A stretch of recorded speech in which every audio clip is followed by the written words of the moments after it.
Hello there. My name is Anna DeSalvo. I am a time freedom coach. I help business owners reclaim control of their time so they can close their laptop at 5 and be present with the family. I'm here with Jackie today. Jackie, tell us a little bit about you and what you do. Hi, everyone. My name is Jackie Ciaramella. I help moms and particularly work at home moms who are trying to do it all to homeschool, but to simplify homeschooling so that they can have more freedom to do the things that are most important to them. So I love to simplify homeschooling. And I love anything simplifying too, because I really feel like that's the best way to save time, to save money. It's just simplify. Mhm. And one of the reasons I wanted to talk with you today, Jackie, is because I see in education so much. I mean, over the last couple of years, we've seen kids be online, kids be in person.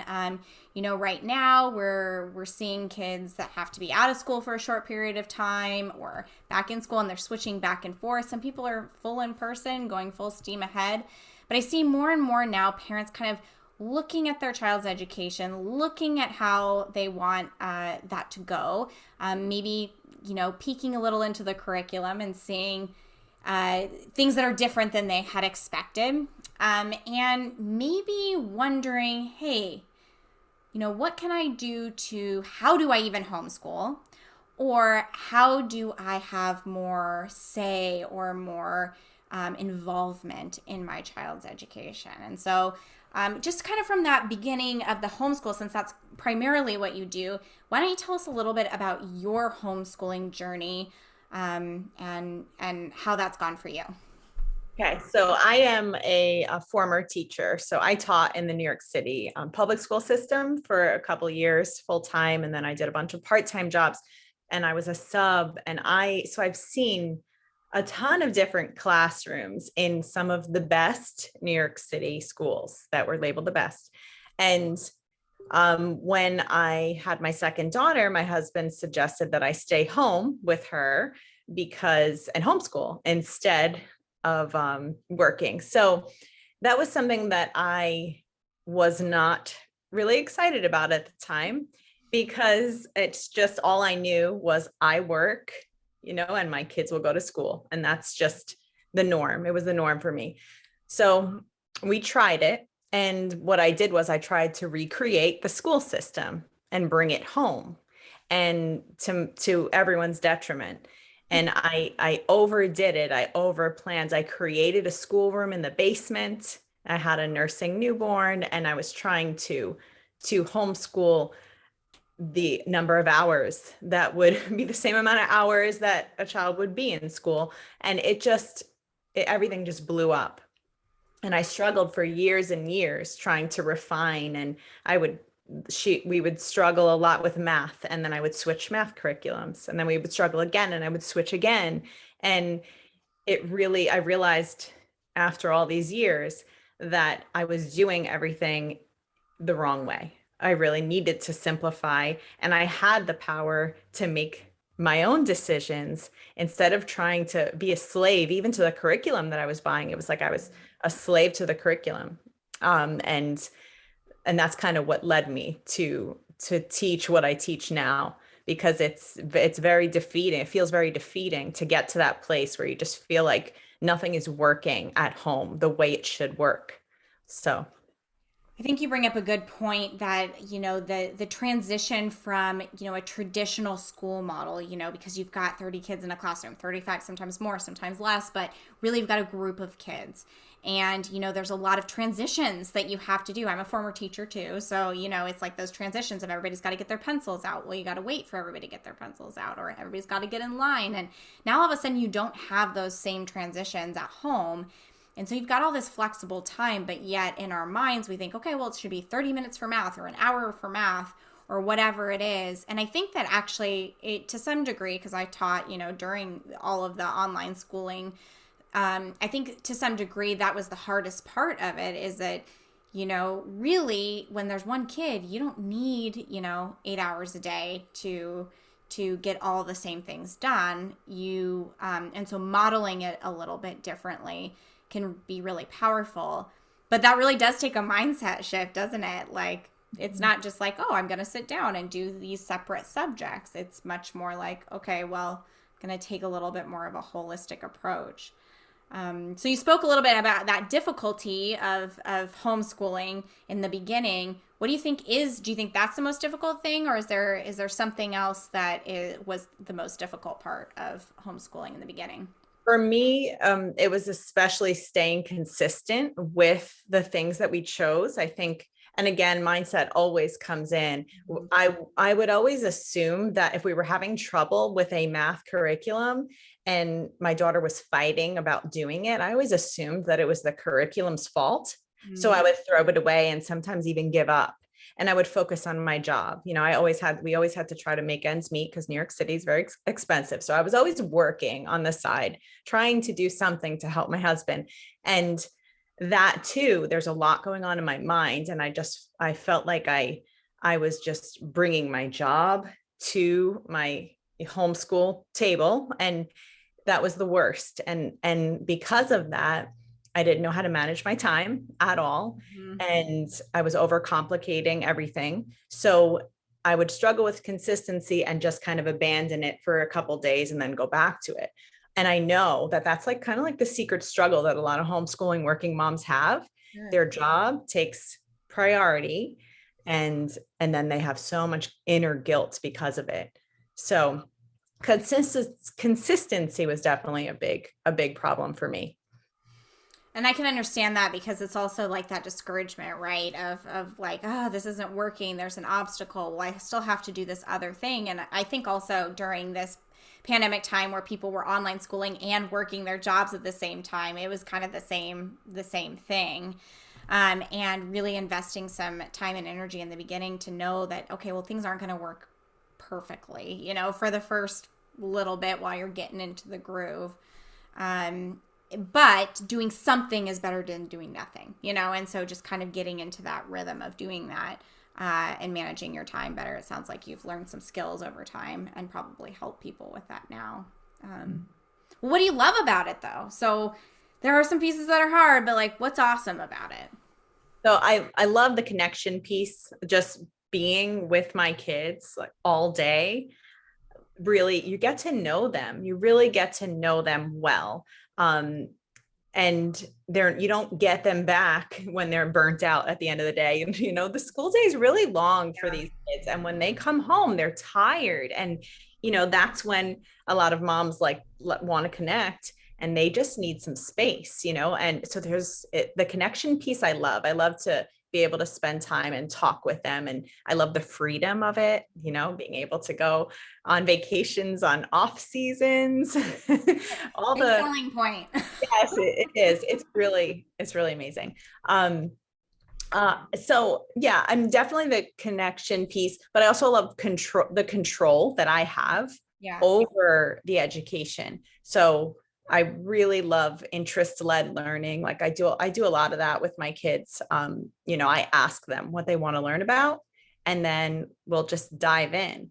But it took me years to get here because it's a very difficult shift because I think so many of us, we've been so conditioned to, well, we have to do science and math and history and writing and reading and language arts and then a language. And it's like, even just listing those things off, I feel the stress, you know, but like you said, the holistic approach and being able to bring in a child's interest, you will see them blossom and they will really enjoy learning if you are coming from, you know, teaching them from a place of being like really at peace.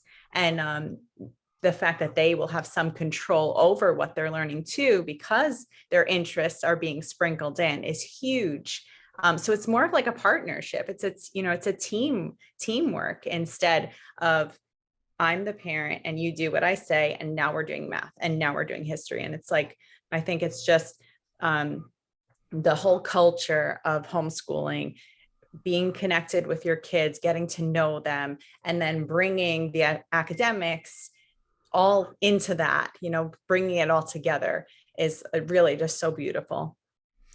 I think that's really powerful because so many, I know from just a teacher standpoint, you know, one of the number one questions when the kid jumps in the car, right, is what'd you learn today?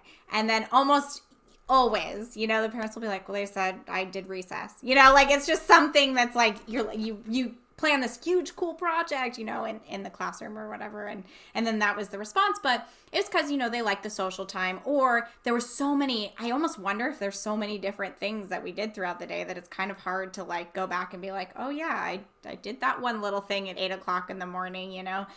And so they want, parents want that connection with their kids. A lot of times, we, especially because public school is what people, as a typical thing, that people are, oh, I'm going to go to public school, it's widely available to everybody. That, it's normal to send your kids off and, then they come back at the end of the day and you kind of try and get a little bit of time in with them. But it almost sounds like your relationship has gotten better, since doing this, the homeschooling journey. Would you say that's true? Yes, definitely. And and now my oldest has gone to school, and this is such a new thing for me. She's in ninth grade and now she's in public school, and it's even hard for me to say because my emotionally it's tough as a mom to like give up after having not give up. I don't want to say that in like a negative term, but like let go, I guess. Yeah. After so many years of homeschooling her, but we did that because we are so connected and we know she knows me and I know her so well that we just both knew that we needed to take a different approach. And we happened to find a school that was based on her interests. It's the arts. And so it just felt like the perfect avenue for us to go because of that. But she's even said to me, I don't think that I would want to be in school if I didn't find this particular school that really is empowered me to be able to, do the things that I love. Like she loves fashion and art and singing, musical theater. So like this was just perfect for her. So, but she would not want, she would rather be homeschooled if it weren't for that school. So, I think it's just always coming from where are they going to best learn, and sometimes it's not always at home, it really have to get to know them and see where they're going to best be in an environment where they're going to learn the best. Yeah, because, okay, so we were talking, and my daughter this year, we decided to do the online school option at our local public school. And I think that if you really look at it from an outside perspective, there are actually so many options for education right now, more than there has been in the past. Speaking of that, what kind of options do you see for parents who they want more, control, or they want more say, or they even just want more involvement in their child's learning? Besides homeschooling? Homeschooling's a great option. What are some other things that you see out there? I think really if your child is in the school system and you want to be involved, I think joining the PTA is probably the best thing. Even if that's not your thing and you're not very social, it's so important that, you really have a pulse on what's happening and get to know the teachers and call up your child's teacher and ask if they need anything. The communication, the parent teacher communication is really huge, even if they're older and you don't feel like you need to as much. It really does help. Because the more the more information you have about your child's school, the better. So that's something that I plan on doing now that I know we're actually staying, because I wanted to make sure that my daughter is going to stay in the school. But that's joining the PTA, I think, is really important. Yeah, and we have like the online option. That's what we're doing this year, but that's different than homeschooling, right? Because, for instance, my daughter sits at her computer during out the course of the day and goes to segmented classes, math and science, and that's very different than if your child is at home and homeschooling. Is that right?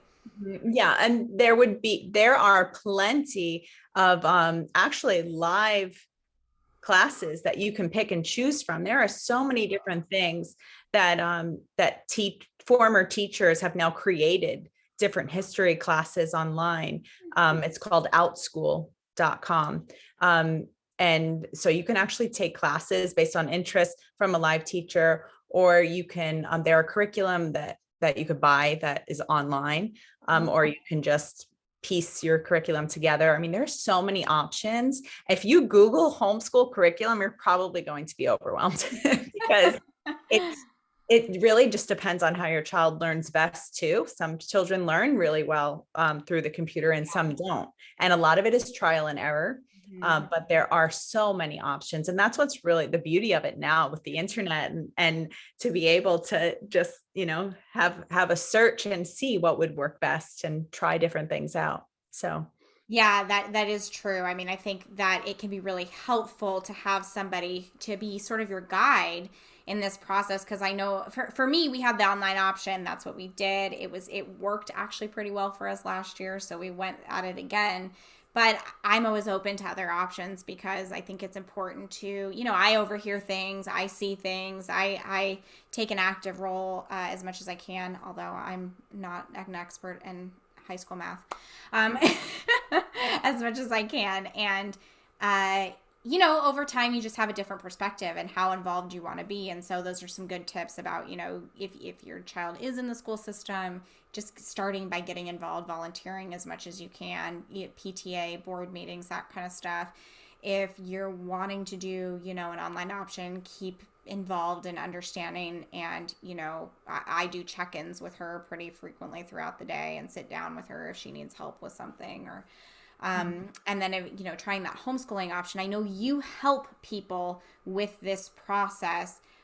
So why don't you tell people kind of how you help them, and then what programs that you have available right now as a resource? Because like you said, if for me, if I was like, oh, I'm going to homeschool, like I would be like, I don't know. Even as a teacher, I'll be like, I don't know where to start, So why don't you tell people about what you have available to help? So I have a course, it's called Life Schooling Made Simple, and it basically walks you through everything like the A to Z in how to set up your homeschool based on what your family values, and create it around your life, even if you are a work at home mom. And it will help you go through all the struggles of consistency and setting boundaries and creating that connection and teamwork. There is a ton of information in there that are podcast style. So they're super short, so 10 minutes or less a day, where you can listen in and basically create a homeschool that will work for your family. Because it's so hard. We compare a lot. We see, especially with social media, we'll see how someone else is doing something, and then we feel like we have to do it that way. But their life is not yours. And we really have to stop comparing when it comes to academics, because of how unique we all are. So that course is really it will help you kind of create that holistic approach to homeschool and really bring it into your life. And then I also have private coaching that I would work with families one-on-one as well. So Yeah, that's really beneficial, and we'll put the information in the comment section of this so that people know where to get that course. What I really appreciated about what you said is that I think that's what people are worried about with homeschooling. It's like, how would this fit into my life? How would I even do this? I need to work my job, or I need to work my business. How would I fit this into my life? And it sounds like you take people through that process of like helping it all work together instead of it being like disjointed, because that's the way we think of it right now. Like, this is when you go to school, this is when you go to work, but instead making it more integrated so that it all kind of works together. Mm-hmm. Well, thank you so much for talking with us today, Jackie. And if people want to get a hold of you, they can find you on Instagram and Facebook, and I'll put all that information below as well. Thank you so much. thank you.